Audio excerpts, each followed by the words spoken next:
The evening air clung to her like a damp silk gown, heavy with the scent of wet stone and hearth smoke. Rain sluiced down the cobblestones of the manor courtyard, turning the lamp's golden glow into trembling reflections that danced like ghosts upon the slick pavement. Eleanor, her skirt soaked, her hair escaping its careful coil, paused at the threshold of the ballroom, her heart pounding as the murmur of society whispered around her. The doors swung open with a hush of polished oak, revealing a glittering sea of velvet, taffeta, and crystal. Every chandelier overhead spilled light like captured stars, yet the brilliance only made her feel smaller, more exposed. She had been warned of the peril of debuting at such a gathering, and yet no one could have prepared her for the scrutiny of the assembled nobles. Every head seemed to tilt slightly, eyes lingering in judgment before flitting away, murmuring behind painted fans. Eleanor felt their whispers crawl along her spine like icy tendrils. Her cheeks, she realized, had warmed beyond the modest rouge she had applied, betraying the tempest of anxiety she sought to hide. A misstep, perhaps the misalignment of her bodice, or the faintest trip over her hem, could mark her forever in the gossiping eyes of London's elite. She drew a quiet, trembling breath and took a step forward, trying to anchor herself with the memory of her late mother's words. "Hold your head high, Eleanor. Your heart must not shrink to the world's smallness."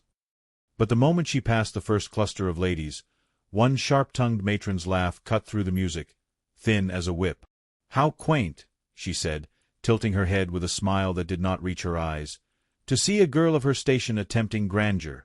The words landed on Eleanor like stones, and she felt herself wobble, nearly colliding with a tall gentleman who was escorting a lady in deep sapphire. He glanced at her with a polite raise of the brow, but no hand came to steady her. The music swelled, a lively minuet, and she tried to match her steps, but the rhythm faltered under the weight of her self-consciousness. The whispering around her grew like a tide, each syllable a small accusation, too bold, too naive, too ill-prepared. Eleanor's lips parted as if to respond, but no words formed, only the internal ache of humiliation. Somewhere across the hall, a shadow shifted, a tall figure whose presence seemed to absorb the chatter around him. He stood by a great pillar, cloaked in dark velvet, unmoving, as if carved from the night itself. Even from this distance, Eleanor sensed the weight of his gaze, a quiet scrutiny that did not sneer, did not laugh, but measured her with an almost imperceptible gravity. She did not know him, yet something in that stillness made her pulse accelerate and her breath catch. The murmurs of the crowd seemed to fade, leaving only the sound of rain tapping insistently against the tall windows. Her foot caught the hem of her gown, and she stumbled, a small, graceless falter that sent a flutter of gasps around the room. Eleanor's face burned hotter than the firelight flickering along the walls, and she would have retreated into the nearest shadow if a hand had not gently touched her elbow. The touch was light, almost hesitant, and she turned to find a young page offering her a folded note, sealed with crimson wax. Her fingers trembled as she broke it, revealing a single line in delicate, spidery script. "Do not let them define you. Find the courage to step forward." Her heart skipped, for the handwriting was elegant, commanding in its simplicity. Eleanor glanced toward the dark figure by the pillar, but he had vanished as though swallowed by the shadows.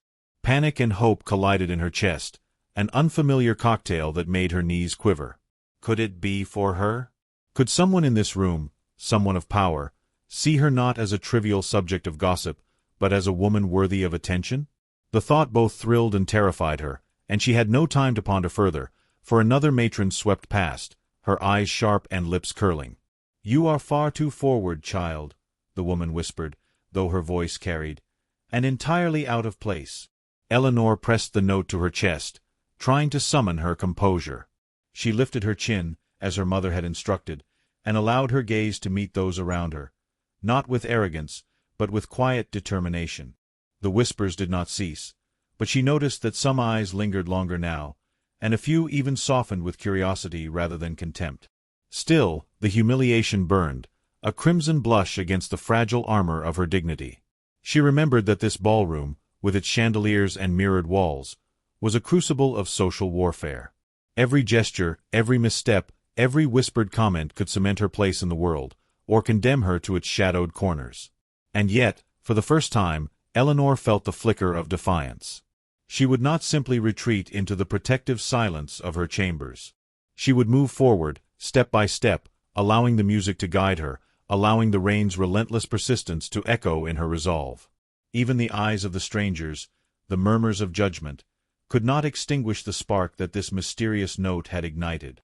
Her heartbeat matched the rhythm of the minuet, and she began to find a fragile grace in her steps, each one a quiet declaration that she would not be invisible.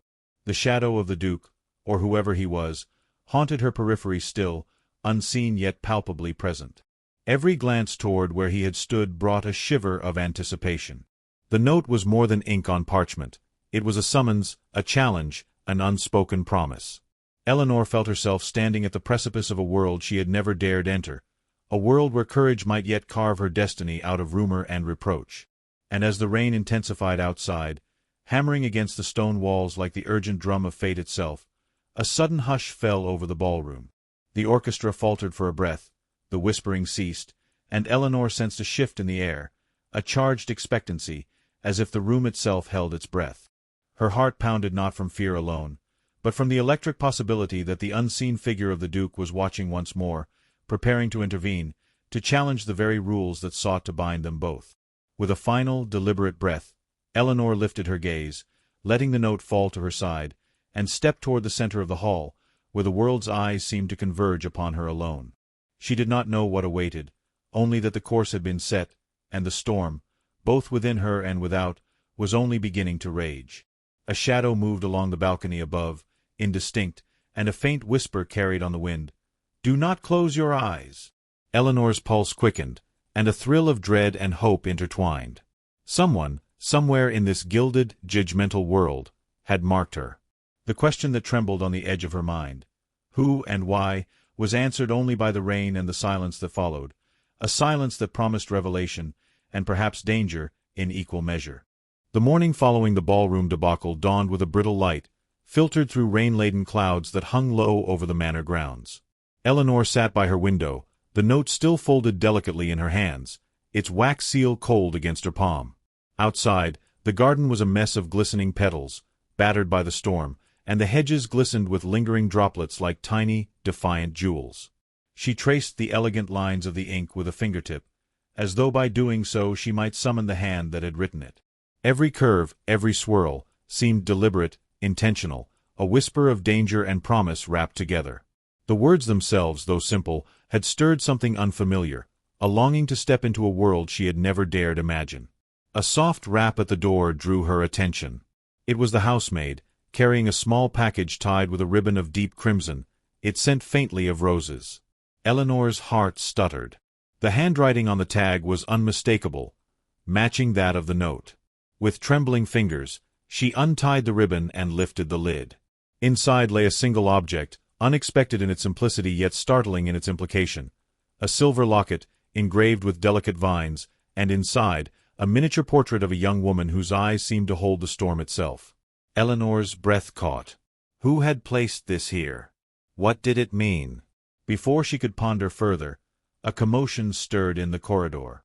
Whispers, hurried and sharp, cut through the quiet. "Did you hear? Eleanor received a gift from a man no one dares approach." Eleanor's cheeks flamed. She clutched the locket to her chest, heart hammering. The household, though polite, thrived on observation, and gossip spread faster than sunlight through the manor's halls. The locket, innocent as it seemed, had instantly marked her. Already, she could sense the ripple of speculation that would follow her through the corridors for days to come. She hastily replaced the lid, but the act did not shield her from the mounting scrutiny. In the garden, two older ladies leaned over the stone balustrade, murmuring with thinly veiled glee. Eleanor caught fragments. "Far too forward. Dangerous. Who is he?" Their glances sliced sharper than any blade, yet beneath the sting of indignation, there was also a flicker of intrigue. The thought that someone of influence, someone capable of bending the rigid rules of their world, had taken notice of her, ignited a complex mixture of pride and fear within her.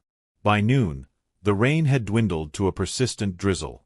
Eleanor ventured outdoors, carrying the locket hidden beneath her shawl.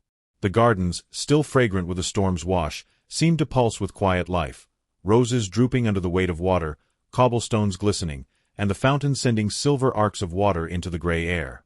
She moved among the hedgerows, feeling the world's eyes less keen in the mist, yet fully aware that gossip would not rest. As she walked, a carriage approached along the winding path. Its polished wood gleamed despite the weather, and the horse's hooves struck the wet stones with a rhythmic authority. Eleanor's breath caught. The crest on the carriage suggested a man of formidable rank. The carriage halted near the garden gate, and a servant stepped down, holding another token for her, a small bundle of letters tied with black silk. The inked seal bore the same emblem as the locket sender, and Eleanor's pulse leapt.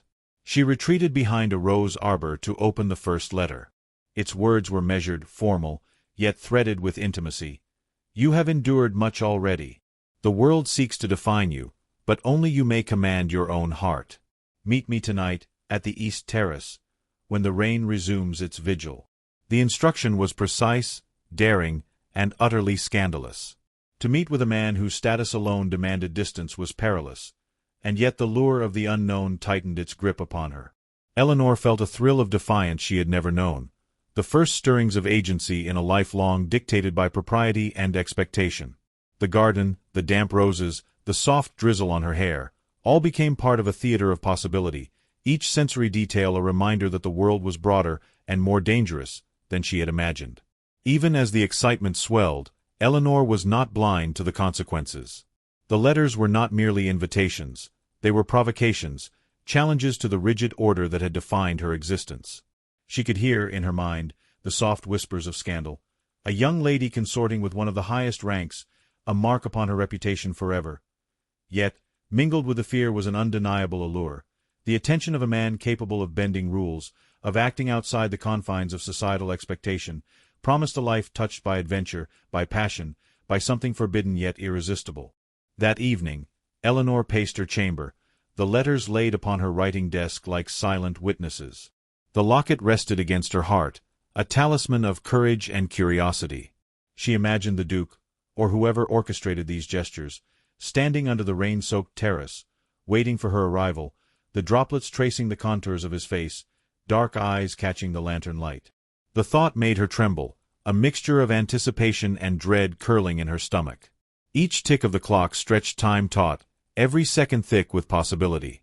Her hesitation was broken by another whisper at her door, a servant bearing a final token, a single, folded glove, embroidered in a way that bespoke elegance and subtle defiance. Eleanor recognized the emblem on the cuff. It was unmistakably his. She held the glove close, inhaling the faint scent of rain and polished leather, a scent that seemed to speak of patience, power, and unspoken intent.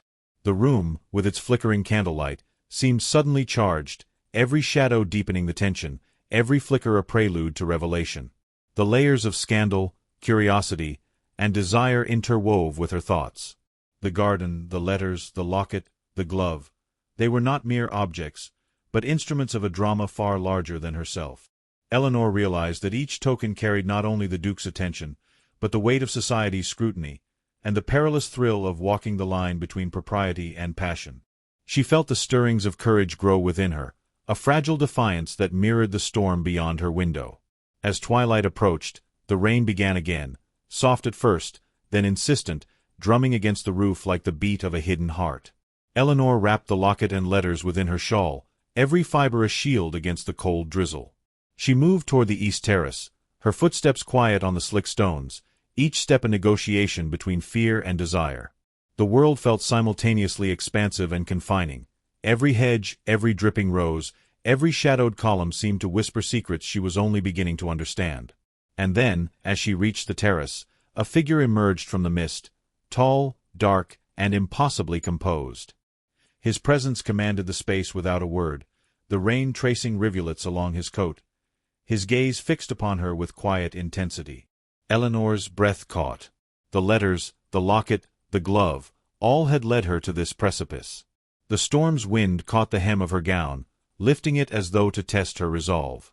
Her heart surged with anticipation and fear, and she realized, with a thrill that bordered on terror, that the man waiting for her was no idle observer.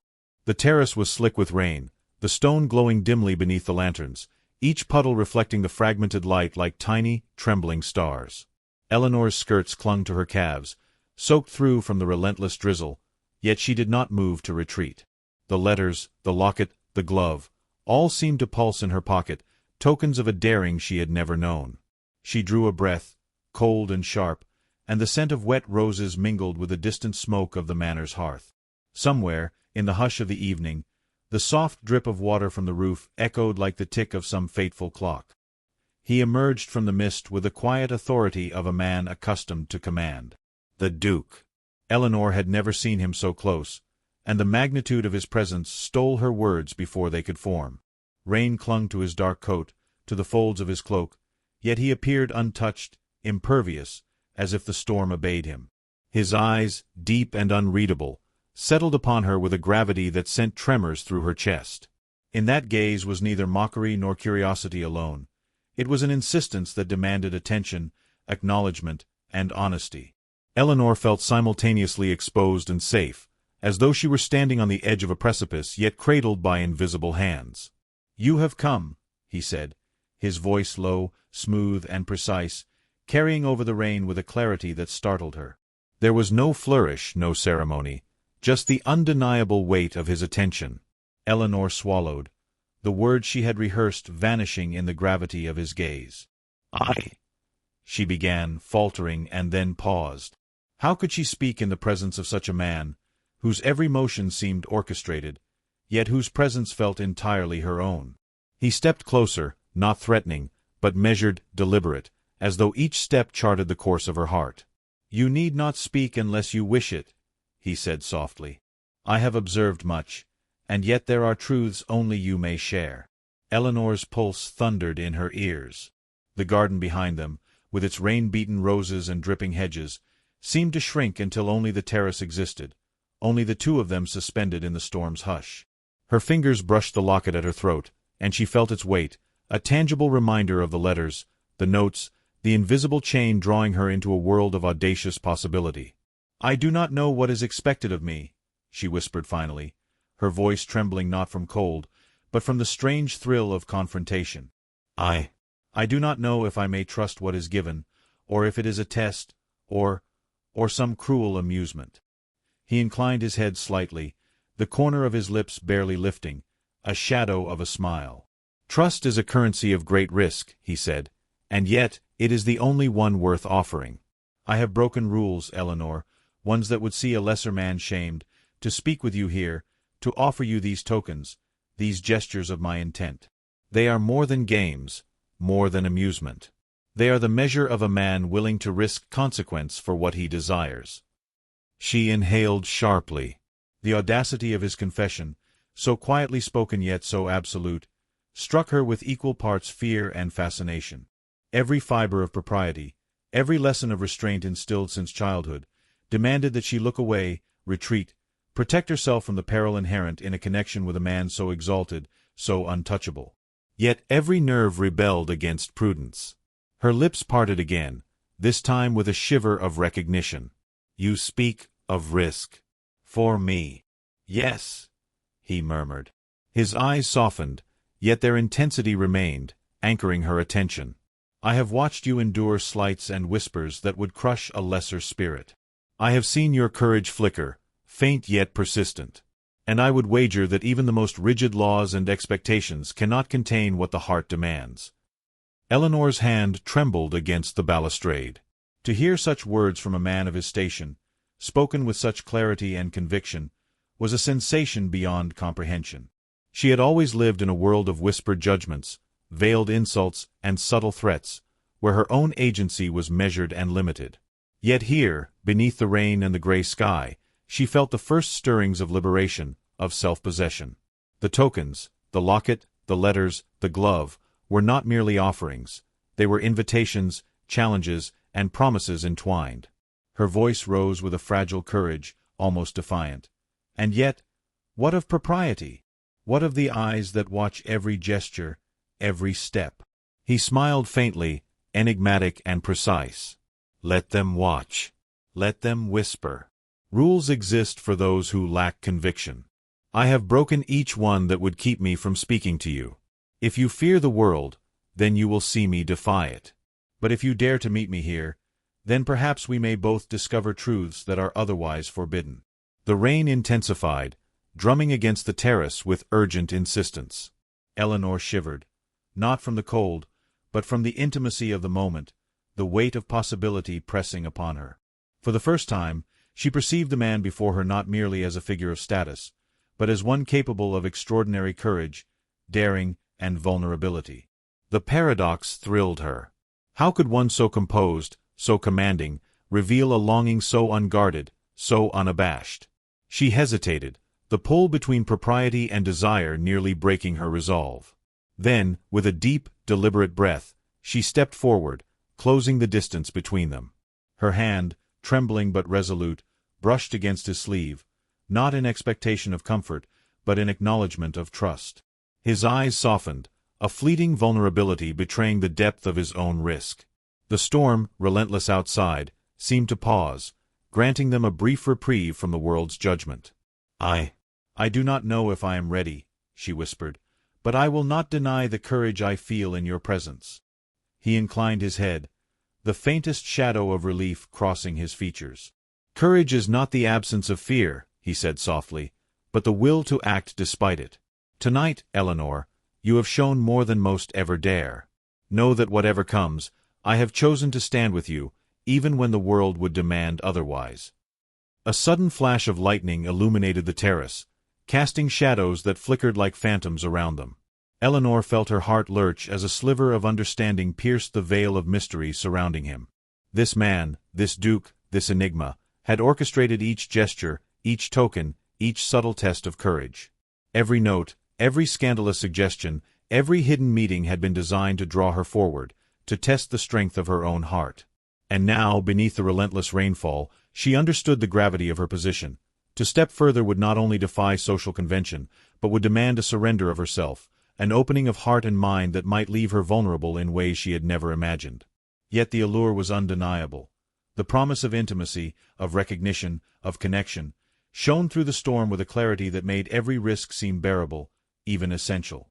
The Duke's gaze lingered, steady and unwavering, as though measuring her resolve, tracing the contours of her hesitation and courage alike.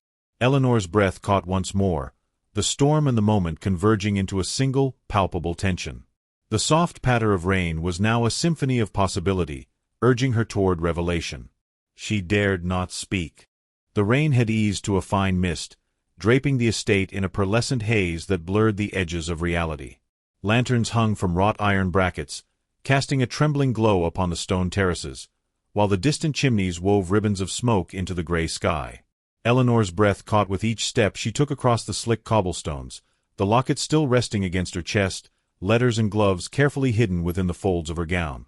Her heart pounded not solely from exertion, but from the anticipation that tonight, beneath the watchful eyes of the storm and whatever fate hovered over them, the course of her life might pivot irreversibly. The Duke awaited her beneath the grand archway of the east terrace, the mist clinging to his coat as though the night itself had embraced him. He was no longer the shadowed figure from whispers and fleeting glances. Here, in the open, the weight of his presence demanded recognition. His dark eyes, steady and fathomless, met hers with an intensity that made the world contract until only the space between them remained. Eleanor felt the pull of courage and fear collide, each step toward him a rebellion against propriety and expectation. "I feared you might falter," he said, his voice low but carrying across the terrace, measured as a metronome yet imbued with warmth. "But here you stand, alone and yet defiant. It is remarkable." Eleanor's lips parted, a laugh trembling on their edge, not of humor, but of disbelief at her own audacity. "Defiant or foolish?" she asked, her voice barely above a whisper, yet carrying through the moist air. "I cannot tell which is greater, the danger or the temptation." He stepped closer, boots echoing softly against the wet stone. "Often, the two are entwined," he murmured. "And when one meets the other, the heart must choose whether to remain caged by fear or to fly." His gaze lingered upon her with a gravity that made her chest ache, each word a chord struck against her own pulse. The terrace was silent save for the gentle patter of mist upon stone, a hushed audience of night and rain. Eleanor felt the weight of expectation, not of the world, but of this man who had drawn her forward with subtle tests, with tokens and letters, with an unspoken insistence that she rise to meet him. Every hesitation within her melted beneath the force of possibility. Every ounce of societal caution, every lesson in restraint, seemed suddenly trivial against the tide of this intimate confrontation. "You know what I risk in standing here," he continued, the edge of defiance softening into confession. "Every gesture, every glance, every whisper in the corridors of this house could be questioned, misinterpreted. I could be called reckless, indiscreet, scandalous. And yet, I do not care. For you," his hand lifted, palm open, motioning toward her with an earnestness that struck Eleanor to her core. "You are worth the ruin of reputation, the derision of those who cannot perceive courage when it stands before them." Eleanor's chest tightened, the storm within her echoing the storm that had passed. To hear such words, to be seen with such clarity, was both terrifying and liberating. The tokens, the locket, the letters, they had led her to this moment. And now the truth stood before her, embodied in the man who had risked everything for the sake of a fragile connection that society would never condone. "And yet," she whispered, courage tempered by doubt, "I am but a girl, unworthy of such defiance. What if I fail? What if I betray your trust with my own weakness?" He smiled faintly, a shadowed gesture of compassion, and closed the distance between them, leaving barely a breath between their bodies. "Then, my heart," he said, "we shall fail together. For I care not for perfection, nor for propriety. I care only for honesty, and for the courage to face what the world deems impossible." His hand rose, brushing a damp strand of hair from her face, tracing her cheek with a gentleness that contrasted the power in his stance. Eleanor's breath caught, a tremor coursing through her, unbidden, as the intimacy of the gesture spoke of trust, desire, and something far deeper than words could contain. The mist thickened, wrapping them in a private world of silvered shadow and muted light. Eleanor's hand sought his, finding warmth and strength, a tether to the courage he had summoned within her. The reality of the scandal they were courting, the whispered judgments that would echo through the halls of the manor, seemed to recede beneath the immediacy of connection, of acknowledgment, of confession. Here, beneath the night sky, drenched in the residue of rain, the world outside held no dominion. "You would risk everything," Eleanor whispered, her voice trembling with emotion. "For me? For what we could be." "I would risk every law, every expectation, every tie that binds me to caution," he replied, his gaze unwavering, holding hers with the intensity of conviction. "Because the alternative, the life where you remain unseen, unacknowledged, is a greater danger than any censure I might endure. And I am not a man to endure regret when courage lies within reach." The words struck her with a clarity that left her breathless. Courage, both his and hers, was the currency of this encounter, the invisible force that defied the rigid societal order that sought to restrain them. Eleanor realized, with a swell of both fear and hope, that she had passed a threshold. There was no turning back. To remain silent or defer would be to deny the very impulse that had driven her here, to the edge of revelation and risk. Lightning flashed across the sky, a sudden brilliance that lit the terrace and cast their elongated shadows across the wet stone. For a heartbeat, the world seemed suspended, time itself pausing in recognition of their daring. The Duke's eyes held hers, and Eleanor felt the storm of emotion, of desire, of fragile defiance, peak in a single crystalline moment. Every hesitation, every whispered insult from the past, every pang of self-doubt dissolved beneath the gravity of connection. And then, as the thunder rumbled in the distance, faint yet insistent, Eleanor felt the first true surge of agency in her life, the realization that she could act not from fear, but from intent, from courage, from the knowledge that her heart's voice mattered. The Duke, sensing the shift, extended his hand fully, not as a gesture of possession, but as an invitation. Eleanor's fingers brushed his, warmth and strength intertwining, a bridge across propriety, fear, and desire. The night seemed to inhale with them, mist curling around their ankles, the faint scent of rain-drenched roses filling the terrace. The tokens, the locket, the glove, the letters, had all led to this convergence, each a stepping stone across the treacherous waters of judgment and expectation. Eleanor realized, with a thrill that bordered on awe, that the Duke's audacity had not merely reached her. It had awakened a courage she had scarcely known resided within herself. And yet, as their hands met and the storm's echo subsided to a whisper, a sound intruded from the shadows, the faintest shuffle of steps along the corridor that led to the terrace. Eleanor stiffened, heart lurching. The intimacy of their confession, the daring of their union against societal rules, might not remain private. Someone approached, an unseen witness to the audacity they had summoned. The rain, though softened, continued to drum upon the stones, a reminder that even courage had its price. The first light of dawn crept over the horizon, brushing the manor's stone facade with a pale gold that made the wet surfaces shimmer like molten metal. The storm had passed, leaving the gardens glistening with raindrops that clung to roses and hedges, and the terraces slick with memory. Eleanor stood at the edge of the east terrace, the locket resting once more against her chest, her palms slightly trembling from the events of the night. The letters and glove lay neatly folded within her gown, tangible reminders of the audacious dance that had drawn her into a world of both peril and passion. She inhaled deeply, savoring the crisp scent of rain and the earthy perfume of the garden, each breath an assertion that she had survived, that she had dared, and that she had been seen. The footsteps she had heard the night before had grown louder in her mind, a persistent echo of expectation and consequence. She had anticipated society's intrusion, the whispered scandal that would trail her like shadowed specters, yet none had come. Instead, the terrace remained quiet, the dawn itself a witness.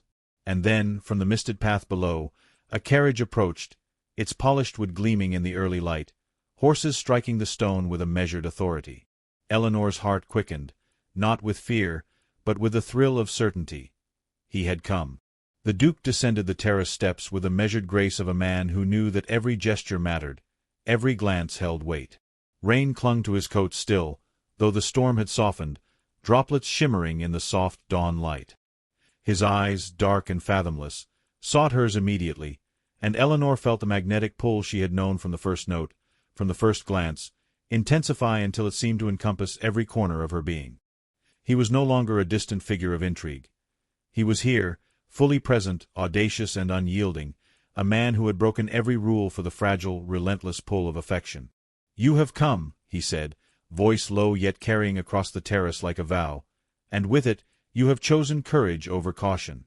You do not know the measure of what you have done." Eleanor's lips parted, a tremor in her chest betraying both excitement and apprehension. "And you," she murmured, "you have risked so much, and yet I see no hesitation in your eyes." He smiled faintly, a shadow of warmth and certainty.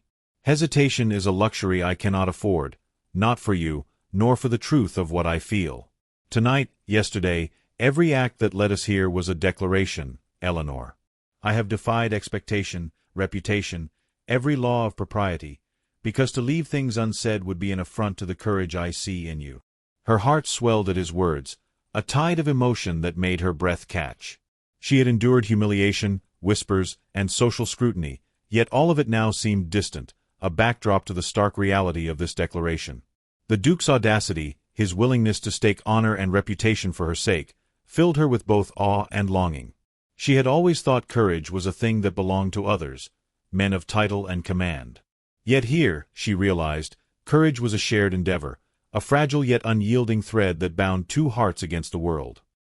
He stepped closer, and she could see the faint streaks of rain tracing the line of his jaw, the dark intensity in his eyes softened by the vulnerability he had so rarely allowed to surface. "Eleanor," he said, voice dropping to a whisper meant only for her, "the world may yet judge us. It may yet speak of scandal and impropriety. But I will not ask you to deny the pulse of your heart for the sake of their whispers. Will you walk with me into what might come, knowing the cost, and yet choosing the only path that truth allows?" Her chest tightened, the weight of decision pressing down upon her, yet beneath it, a rush of clarity bloomed. She thought of the locket, the letters, the glove, each a symbol not merely of attention, but of recognition, of a challenge issued and accepted. She had danced on the edge of propriety, she had endured scrutiny and shame, and now she could step fully into the consequences of courage, into the promise of possibility. Her hand rose, trembling but resolute, and rested lightly against his sleeve. "Yes," she whispered, voice firm despite the flutter of nerves. "I will. Though the world may scorn us, I choose. I choose this, and you." The Duke's hand lifted, covering hers, fingers intertwining with gentle authority. A faint smile curved his lips, the first that seemed unshadowed by restraint or calculation. "Then the world may speak as it will," he said, "but it cannot diminish what is true." nor can it undo the courage you have summoned. Tonight, Eleanor, we step together, and in doing so, we defy what they would impose upon us." The air seemed to hold its breath, the dawn itself watching as the two of them stood, hand in hand, poised between history and choice. Eleanor felt the electric thrill of exposure, of daring, of shared defiance. Every step she had taken, through whispered insults, through social scrutiny, through the quiet ache of anticipation, had led her here, to a moment where courage, love, and audacity intertwined. A distant murmur arose from the manor below, servants and staff beginning their morning duties, yet their voices seemed muted, insignificant against the magnitude of the private revelation unfolding on the terrace. Eleanor felt the locket against her heart, a pulse of reminder, and realized that it had been not only a gift but a compass, guiding her toward this convergence of intent and emotion. Every token, every whispered note, every subtle challenge had been calibrated to lead her into recognition of both her own courage and the depth of his. The Duke's eyes held hers, unwavering, and in that gaze Eleanor saw the reflection of her own longing, tempered with newfound bravery. "Do you understand now? Every whispered test has been for this? For us to arrive here, unshielded from consequence, yet unafraid of it." Her lips curved, a mixture of laughter and tears threatening at the edges, as she nodded. "I understand. I would not retreat, nor deny the path that brought me here."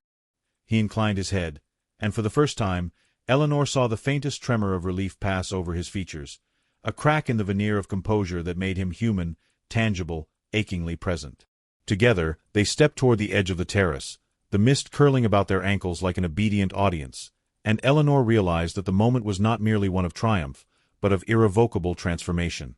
The rules, the whispers, the cautious restraint, all had been eclipsed by the audacity of courage and the undeniable gravity of desire. And as the first rays of sun pierced the clouds fully, illuminating the glistening garden, Eleanor felt a sense of arrival she had never known. She and the Duke stood together, hand in hand, defying expectation and embracing the full measure of risk and reward. Yet beneath that triumph, a subtle tension lingered, the understanding that the world beyond the terrace, with its scrutiny, jealousy, and rigid codes, had not vanished. Their audacity had made them visible in ways that would demand constant vigilance. And so, as the mist lifted and the manor awakened, the gleaming wet garden stretching endlessly, and she realized that their story had not ended. It had only reached the precipice of something far greater, fraught with challenge yet imbued with the promise of love that dared all.